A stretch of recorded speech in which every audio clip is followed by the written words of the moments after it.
work like that. Honorable Timba, we are going to take a short break.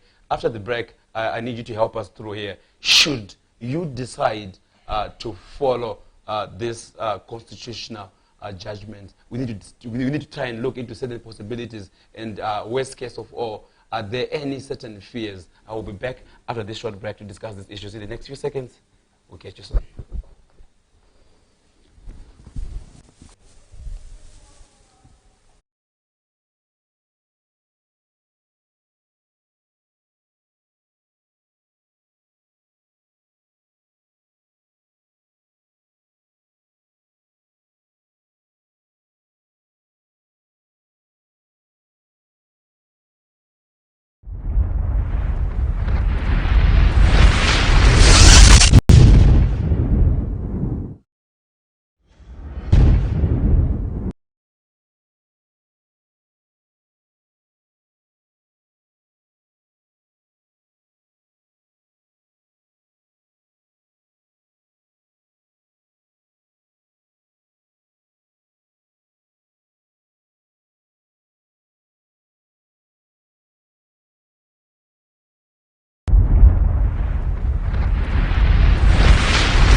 All right, Honorable Timba, I just need to understand something here out of interest, especially because this is now portrayed to be a legal judgment. Without us looking into the legality of it, I want to look into issues of you implementing this. Should you choose to implement this, are there any worries or fears of simply going back to that Congress? Maybe say, should you be enforced to do that? Does the MDC as a party have any worries or fears to do this? We do not have any fears. We do not fear anything, but we're a rules-based organization. Okay? The party went through its processes, and we went to our Congress in August last year. This took the form of various branch congresses which were held countrywide, district congresses which were held countrywide, provincial congresses which were held countrywide, leading to our Congress. We cannot fathom how we can be expected to repeat that process. For what? The people made their choice, the members chose their leaders. And that's it, that's fine. Our next Congress will be in 2024. The committee and the ones from other people, because I even asked him of basic things of quorum. He said you are so sure that he's got that kind of backup. Honorable Timba, have you really done any scientific way to calculate or to see if everyone in the 110 national executive is not in support of this, just out of interest? Our organs are in constant communication, even during this lockdown period. And we've been communicating through technology. And decisions have been made through our communication via... Interesting times there. So we can safely say that they are not even going to be fired, but they've fired themselves off the party? Yes. But how do you then understand this new predicament that Monzora was posing? When you spoke with him yesterday, he said that he is actually going to be taking reins as the Secretary General. So why I'm asking this question repeatedly, he's not, even if it's, let's just agree that he's fired, Monzora is not fired to go away. He's saying he's fired to go to a party he's calling MDCT, and MDCT apparently resides at Harvest House, where you guys are. So it's like he's going somewhere. And should that not worry you? Because he's not just getting fired to go into oblivion, like Coopers or like the other political parties that may have left. He's saying, if he agrees to leave, he's leaving, going where? Because we are seeing him leaving, going to Morgan Richard Trangira. How does this fall in your face? Fly in your face, rather. Okay.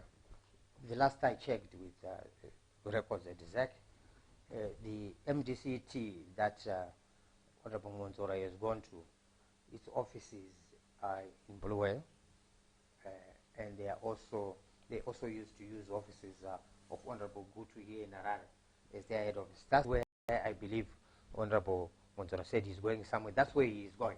He's definitely not coming to harvest because he's just left harvest. Okay, so we'll be back after this short break, and then we continue the show so that we digress more into these issues in the next few seconds.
And thank you so much for taking your time right here. We are www.techmec.tv, and we are having a continuation as far as the pronouncement of the Supreme Court is concerned. We are joined with Honorable Timba, who is the Deputy Secretary General of the MDC. We've been talking a lot as far as the Supreme Court is concerned. All our various organs within the party have committed themselves to the party's ideals. They've committed themselves to the party's leadership as led by Advocate Nelson Chamisa. That includes all our caucuses, our council caucuses, which is our local government caucus, plus our parliamentary caucus. So as things stand now, we've got 2 members in the National Executive who have left.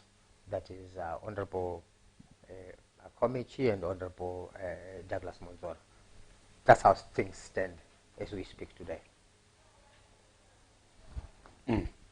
So sorry, I know I've over-digressed on that issue because we really wanted to fully understand. When we asked Honorable Monzora yesterday that he does not even have support for a quorum, he said that there's enough members for us for a quorum.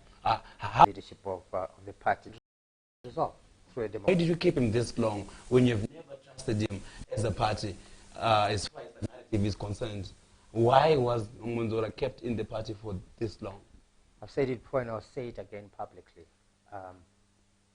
Members of the leadership of our party, President Chamisa has pursued a policy of embracing all people who are committed to the.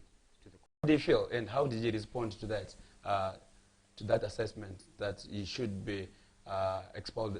He should face expulsion of the party. How did Monzora respond to that narrative? Since you say he was fully aware of it, how has been his response towards this, and for how long is it? He has known it for a very long time. Personally, myself, I expected him to extend back the olive branch that President Chamisa extended to him. That has always been my expectation, but I never saw that that happening. What was he doing for you not to see him extending the olive branch that was extended to him? Just out of interest, because if the National Council has already moved a motion for his expulsion. What I'm putting on the table is factual. This is to go into detail as to why on several occasions he has faced expulsion from the party.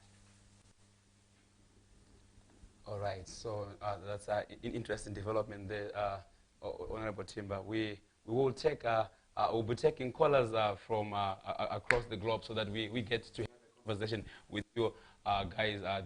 This one is going to be a bit shorter than what we did yesterday because we have a pressing programs that we're going to be running today. So definitely we're going to be opening up, rolling. Before we just take callers, Honorable Timba, how do you respond to issues that should the MDC go back or should it adhere to this court pronouncement, there are also members who are not going to be eligible to be in that Congress, and that is probably one of the reasons why the MDC should altogether skirt the court ruling. How do you respond to that? First of all, the MDC alliance is not party to this Congress. Let me to this Supreme Court pronouncement? Yes. Okay. So that's the institution that I speak for. The other one, I think, is an institution that is Toko, Cooper, and maybe Mr. Komichi, and maybe Honorable Monzora are able to speak for. Mm-hmm. Let's just speak quickly about Komichi. We have seen Honorable Komichi as a very loyal cadre to the party, and I'm sure he has risked a lot. One of the famous issues where Zimbabweans know him was when he went straight during the national election pronouncement. He stood before